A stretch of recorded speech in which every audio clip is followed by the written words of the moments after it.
بسم اللہ الرحمن الرحیم۔ السلام علیکم ناظرین۔ ایک عورت مکمل پردے کے عالم میں قاضی کے سامنے کھڑی تھی۔ اس نے اپنے شوہر کے خلاف مقدمہ دائر کر رکھا تھا۔ مقدمے کی نوعیت بڑی عجیب تھی کہ میرے شوہر کے ذمہ مہر کے 500 دینار رقم واجب العطا ہے، وہ ادا نہیں کر رہا، لہذا مجھے مہر کی رقم دلائی جائے۔ قاضی نے خاوند سے پوچھا، اس نے انکار کر دیا۔ عدالت نے عورت سے گواہ طلب کیے۔ عورت نے چند گواہ عدالت میں پیش کر دیے۔ گواہوں نے کہا، ہم اس عورت کا چہرہ دیکھ کر ہی بتا سکتے ہیں کہ یہ واقعی وہ عورت ہے جس کی گواہی دینے ہم آئے تھے، لہٰذا عورت کو حکم دیا جائے کہ وہ اپنے چہرے سے نقاب ہٹائے۔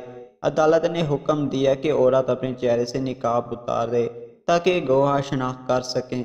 ادھر عورت تذبذع ذات کا شکار تھی کہ وہ نقاب اتارے یا نہیں۔ گواہ اپنے موقف پر مستر تھے۔